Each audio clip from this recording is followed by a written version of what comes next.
시편 78편 65절에서 마지막 72절에 있는 말씀입니다. 시편 78편 65절에서 72절에 있는 말씀, 오늘 우리에게 주신 하나님의 말씀 우리 함께 한 목소리로 받들어 읽겠습니다. 그때에 주께서 잠에서 깨어난 것처럼 포도주를 마시고 고함치는 용사처럼 일어나사 그의 대적들을 쳐 물리쳐서 영원히 그들에게 욕되게 하셨도다. 또 요셉의 장막을 버리시며 에브라임 지파를 택하지 아니하시고 오직 유다 지파와 그가 사랑하시는 시온산을 택하시며 그의 성소를 산의 높음같이 영원히 두신 땅같이 지으셨도다.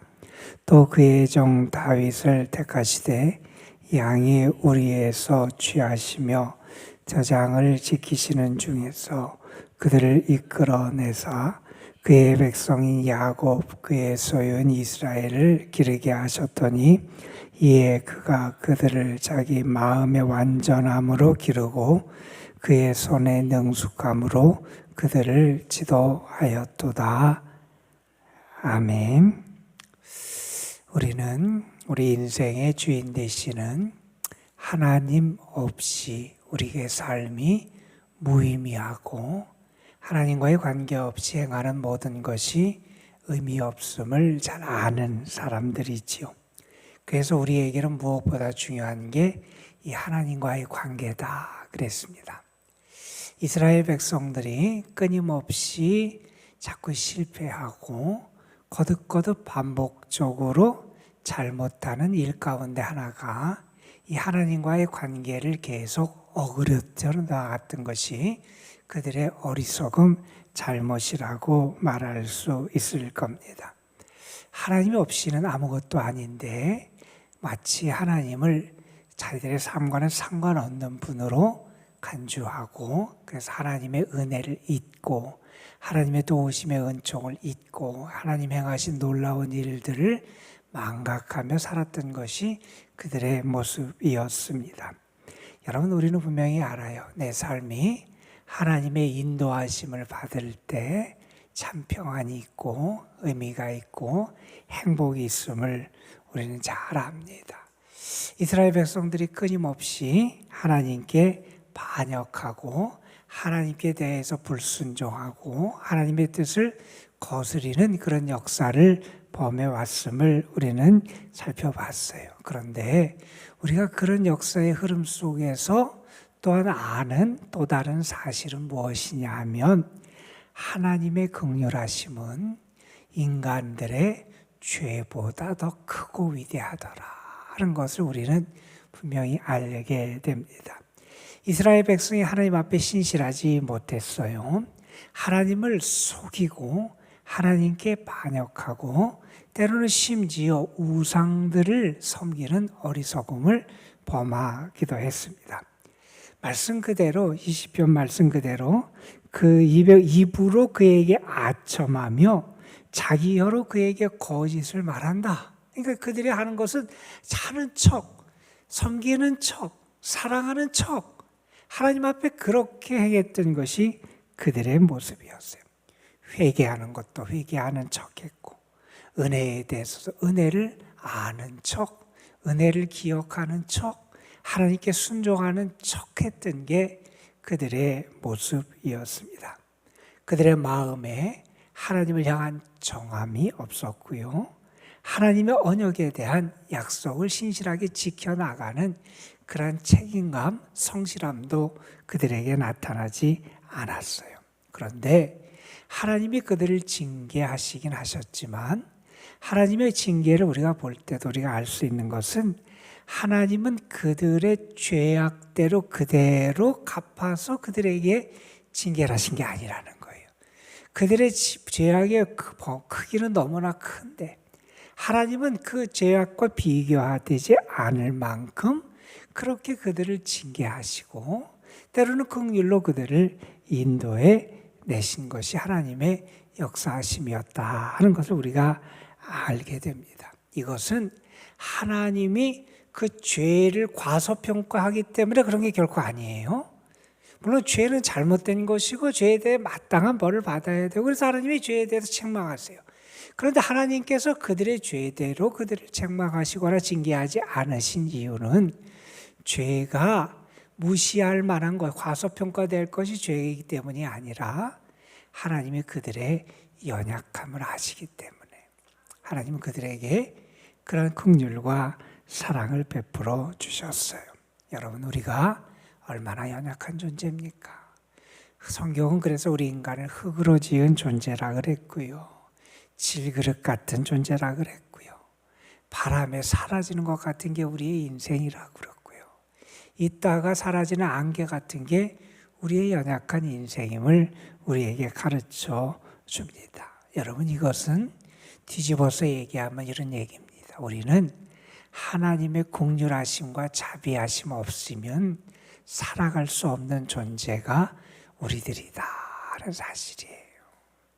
여러분, 우리가 하나님 앞에 당당해서 이렇게 살아가고 있는 게 아니라는 거예요. 우리의 죄가 너무 작아서 그래서 우리가 마땅히 우리의 권리를 누리면서 살아갈 수 있는 은혜와 혜택을 누리며 살아가는 게 우리의 모습이 아니라는 거예요.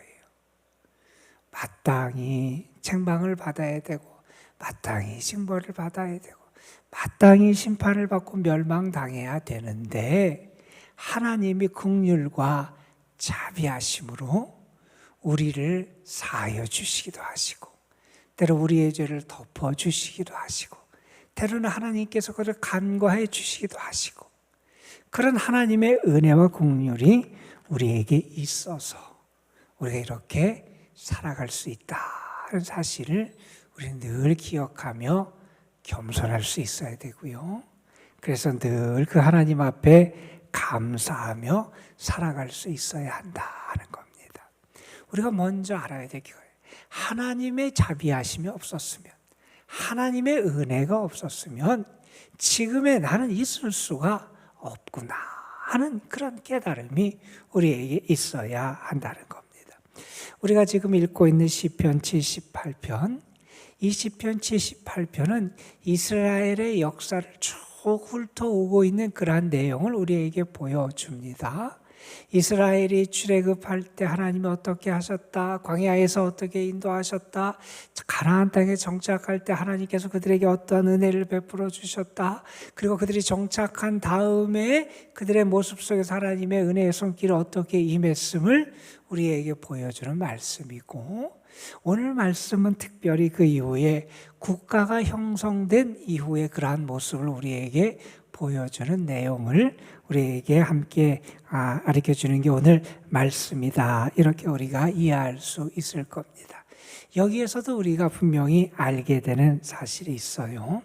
하나님이 그렇게 불순종하고 배신하고 배반했던 그러한 하나님의 백성들에게 그들을 포기하지 않으시고 은혜로 그들을 이끌어 가시는구나 하는 것을 우리가 알게 됩니다.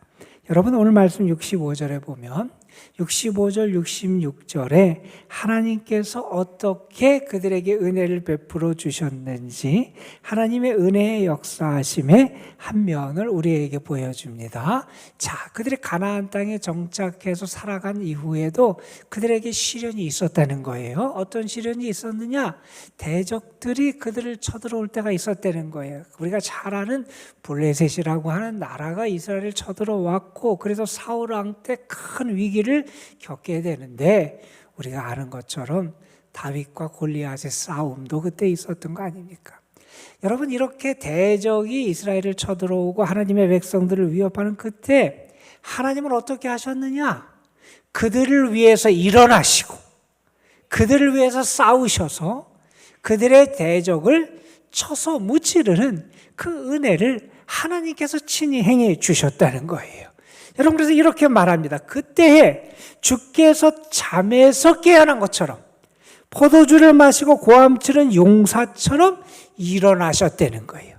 하나님께서 이제 일어나셔서 하나님의 새 역사를, 하나님의 놀라운 일을 행하여 주셨는데 그들의 대적들을 쳐서 무찔러서 그들이 욕되게 하셨다. 이게 하나님의 도우심의 은혜였다는 거예요.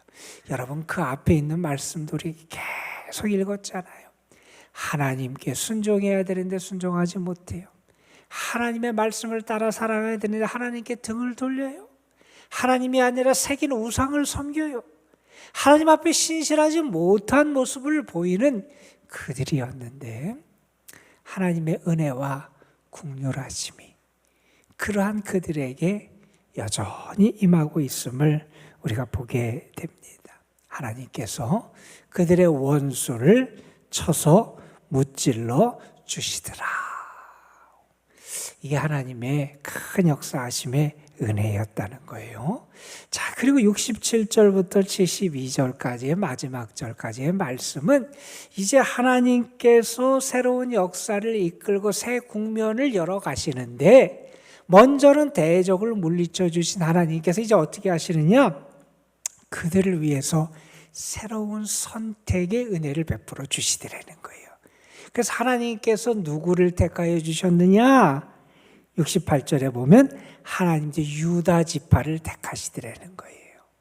유다 지파를 통해서 마지막에는 예수님까지 유다 지파의 그 후손으로 성경에 기록되어 있기도 하죠. 하나님께서 유다 지파를 택하셨다는 거예요. 그 앞에 있는 요셉의 장막 에브라임 지파를 택하지 않으셨다. 에브라임이 나중에 북이스라엘의 중심이 되는 지파인데 북이스라엘이 아니라 하나님 오히려 남유다를 더 사랑하셨다는 의미도 되겠지만 어쨌든 유다 지파가 르우벤이라고 하는 그 야곱의 장자가 범죄한 이후에 그 다음에 중심적인 그 장자 역할을 감당했던 게 유다 지파인데 하나님께서 그 에브라임이 범죄한 이후에 이제는 유다 지파를 택하시고 요셉의 장막이 아니라 유다 지파를 택하시고 이제는 시온산을 또 택해 주셨다. 이런 말씀. 유다 지파를 택하시고 두 번째는 시온산을 택하셨다는 거예요. 여기 시온산은 하나님의 산이고 여러분 시온은 원래는 예루살렘 남동쪽에 있는 언덕 같은 그러한 곳이었어요. 그것이 예루살렘의 나중에 성전의 중심이 되고 하나님이 거하시는 도성을 상징하는 그러한 의미로 쓰이는 게 시온이라는 곳인데 하나님께서 그곳을 어떻게 하셨느냐? 그곳에 하나님의 성소를 세우셨다는 거예요. 하나님이 함께 하시고 하나님의 임재와 은혜를 나타내는 곳으로 하나님께서 시온산을 택해 주셨다는 거예요. 그래서 이제 유다 지파를 통해서 그리고 시온산에 하나님의 성소를 세우시고 그 다음에 하나님께서 이제 하나님의 백성을 이끌 그 국가가 형성된 다음에 중요한 위대한 왕으로 누구를 택해 주셨느냐? 70절에 보면 다윗을 택해 주셨다는 거예요. 하나님께서 그 다윗을 택하셔서 그로 말미암아 그 암양, 양을 목동이었던 그를 하나님께서 이끌어내서 그들을 인도하고 그들을 기르고 그들을 지도하는 지도자로 하나님께서 다윗을 세워주시더라 하는 그러한 말씀을 우리에게 전하고 있습니다. 하나님의 새 역사가 이제 하나님의 새로운 선택을 통해서 이루어지도록 하나님이 은혜의 새 시대를 이렇게 열어주시더라 하는 겁니다.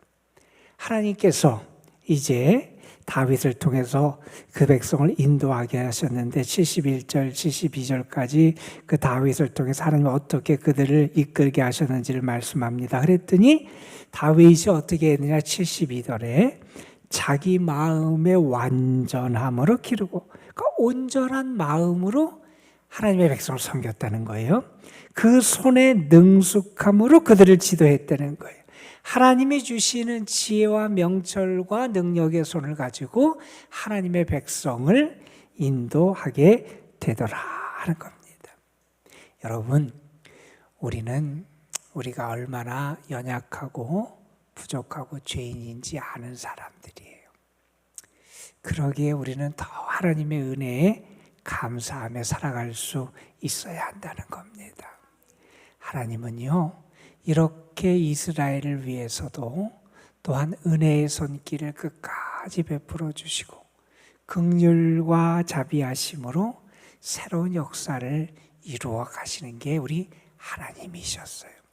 그 하나님이 오늘도 우리 가운데도 역사하신다는 거예요. 우리를 위해서도 하나님께서 긍휼로 새 시대를 준비하시고 새로운 역사를 준비하시고 우리의 삶의 새 장을 열어 가시더라는 거예요. 이스라엘을 위해서 하나님이 대적을 물리치시고 또한 유다와 시온산과 다윗을 통해서 새 역사를 이루어 가시듯이 오늘도 우리의 삶에 하나님이 대적 원수를 물리치시는 은혜도 베풀어 주실 것이고요. 또한 하나님께서 우리의 삶을 위해서도 은혜의 처소들, 때로는 은혜의 사람들, 은혜의 손길들을 통해서 우리의 삶을 이끌고 인도하시는 게 하나님의 역사하십니다.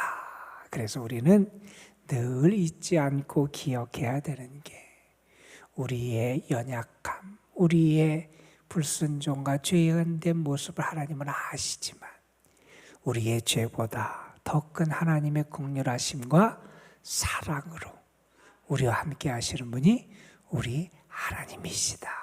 우리는 그것을 감사하며 살아갈 수 있어야 한다는 겁니다. 우리가 이스라엘 백성의 역사를 보면 아니 이렇게 계속해서 반복적으로 하나님께 불순종하고 배신하고 배반하고 거역하는 이들 하나님이 왜 이렇게 은혜를 베풀어 주실까? 그런데 여러분 그게 우리의 모습이라는 겁니다. 하나님의 은혜는 마르지 않습니다. 하나님의 은혜는 고갈되지 않는 게 하나님의 은혜다. 오늘도 우리는 그 은혜로 살아가는 사람이라는 겁니다.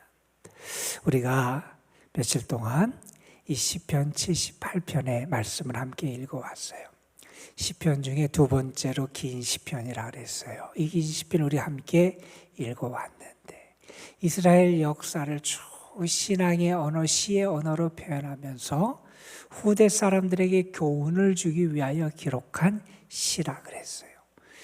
끊임없이 너희 조상들은 하나님께 반역하고 불순종하는 실패의 역사를 했는데 후손들 너희들은 그러면 안 된다 하는 것을 그들에게 가르치는 말씀이라 그랬어요. 지혜로운 자는 은혜를 기억합니다. 지혜로운 자는 하나님과의 관계에 자기의 삶의 초점을 맞추고 살아갑니다. 그래서 그 하나님께 순종하고 그 하나님의 은혜와 말씀을 따라 살아가는 게 지혜로운 자의 삶이다 하는 것을 다시 한번 기억하시면서 여러분의 삶이 진정 지혜롭고 하나님의 은혜 받은 자의 삶의 모습과 열매를 맺는 삶이 되시기를 주님의 이름으로 축원합니다. 여러분 기도하겠습니다.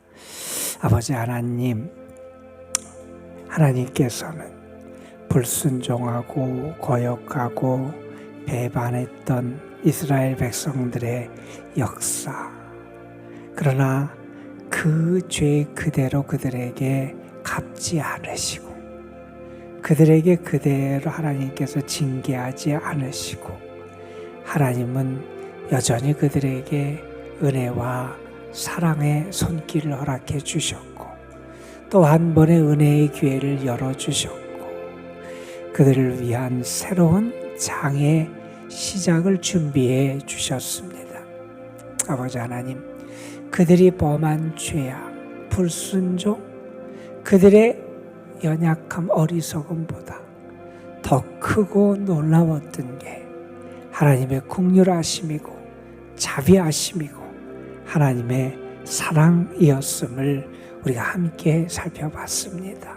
아버지 하나님, 이스라엘 백성만의 모습이 아니고 이스라엘 역사에서만 나타난 모습이 아니라 하나님은 우리에게도 그렇게 역사하고 계셨음을 우리가 다시 한번 깨달을 수 있도록 은혜를 베풀어 주옵소서. 우리의 불순종, 우리의 불성실함, 우리가 하나님을 떠날 때에도 우리의 손을 완전히 놓지 않으시고 다시 한번 하나님께 돌아오고 하나님의 은혜 가운데 시작할 수 있도록 우리에게 긍휼을 베풀어 주신 분이 하나님이시고, 오늘도 지금의 내가 있음이 하나님의 자비하심과 사랑 때문임을 우리가 잊지 않게 하나님, 우리에게도 지혜를 더하여 주옵소서.